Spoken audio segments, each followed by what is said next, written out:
Okey, macam biasa berbakikan lagi 2 minggu untuk raya. Mesti korang tengah mencari telefon raya, betul tak? Aku tak tahulah kalau korang order sekarang boleh dapat ke tak telefon tu, sebabkan sekarang ni ada masalah kata shipping. Ada orang order sampai sekarang tak dapat barang lagi. So, kalau korang bernasib baik, korang boleh dapat telefon tu. So, untuk video first kali ni aku nak listkan telefon kamera yang terbaik yang korang boleh dapatkan buat masa sekarang ni. So, jom kita mulakan. Okay, untuk telefon pertama aku, pilihan aku my favourite phone untuk tahun ni dari segi kamera adalah Xiaomi 15 Ultra, the ultimate smartphone camera. Kenapa? Aku rasa aku tak perlu cerita banyak pun, tapi korang pun dah tahu. First kali aku rasa tak ramai orang mention chipset dia yang powerful gila, Snapdragon 8 Elite. Aku tak ada satu lagi brand yang power je kamera, tapi dia pakai MediaTek, but this one pakai Snapdragon. So kalau korang yang tak ambil gambar pun, still is good enough untuk korang main game performance wise tu. So tu dia macam plus side kat sini lah. Dan of course, kamera dia memang power. Dia ada 4 kamera setup, yang di mana semua 50 megapixel, kecuali periskop dia 200 megapixel, di mana korang boleh zoom dan hasil dia memang Mamma Mia. Lepas tu dia punya kolaborasi dengan Leica membuatkan gambar dia ada dia punya signature colour yang tersendiri. Korang boleh pilih vibrant ataupun authentic.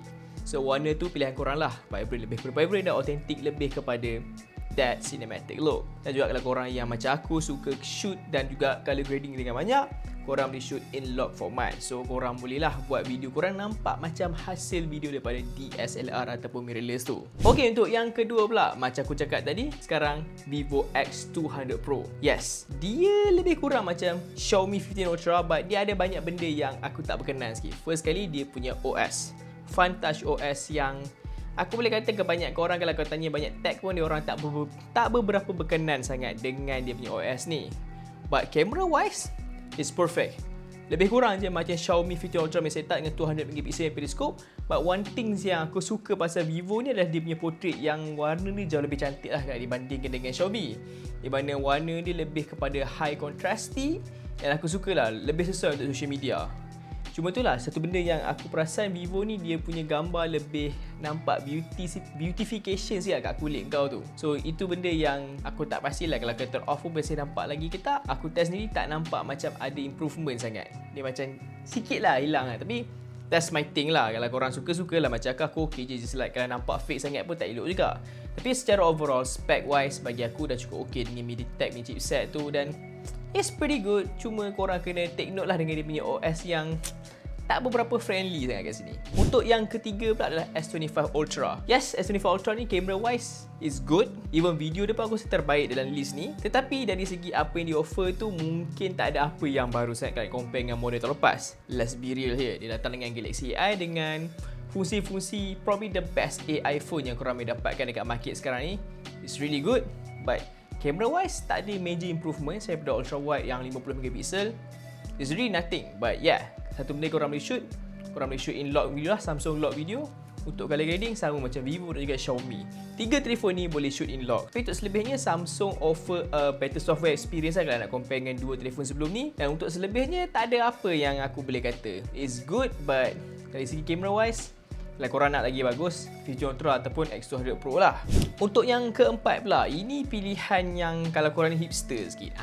Kalau korang yang nak macam film look sikit, yang macam orang kata nampak-nampak lah macam Fujifilm punya looks tu, korang boleh go for OnePlus 13 ataupun Oppo Find X8 Pro, di mana dia ada Hasselblad collaboration, di mana warna dia aku boleh kata nampaklah juga macam film look, dan korang boleh guna filter-filter dia untuk dapat that almost identical colour, but tak adalah orang kata one to one. Tapi kalau compare dengan banyak-banyak telefon kat sini, aku rasa this is the closest thing lah kalau korang yang nak that film look out of camera sebenarnya. But untuk selebihnya tak ada apa yang impresif sangat. OnePlus pakai Snapdragon, manakala untuk Oppo dia pakai MediaTek. Dan untuk selebihnya kalau OS dengan OS sama je, dan spec wise pun lebih kurang. Cuma Oppo power sikit, dia ada extra kamera, iaitu periskop, di mana untuk OnePlus dia hanya ada 3 kamera sahaja. So take note on that. Tapi untuk selebihnya lebih kurang je. Cuma harga dia berbeza sikit kat sini. Tapi pilihan korang lah nak Oppo ataupun OnePlus tu.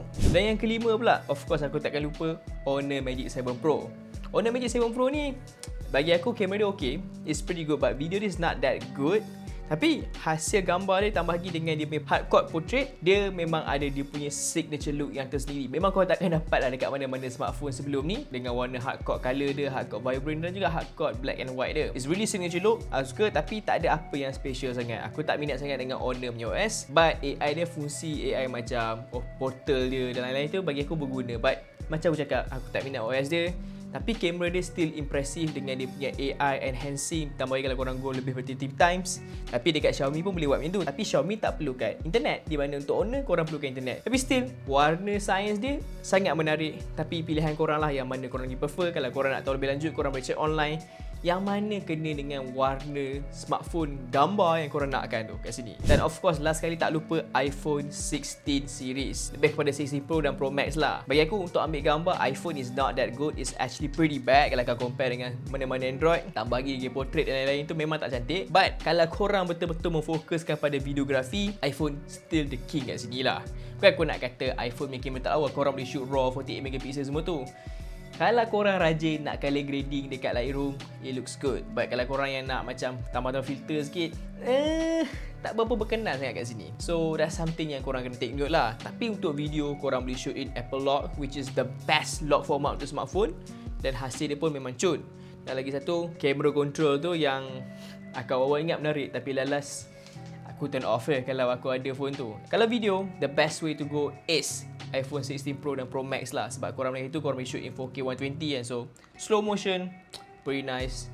Tapi untuk gambar, not very much. But hey, pilihan korang lah kat sini. So itu saja untuk video kali ni tentang the best smartphone camera yang korang boleh dapatkan dekat market sekarang ni. Kalau korang tengok balik, this is literally the best flagship phone yang korang boleh dapatkan sekarang ni. So saja ya aku nak rebrand balik sebab video raya kan. So apa-apa, kalau korang ada berminat, korang boleh beli dekat link kat description tu. Itu sahaja aku Imran. Assalamualaikum. Jumpa next video raya lagi satu. Bye bye.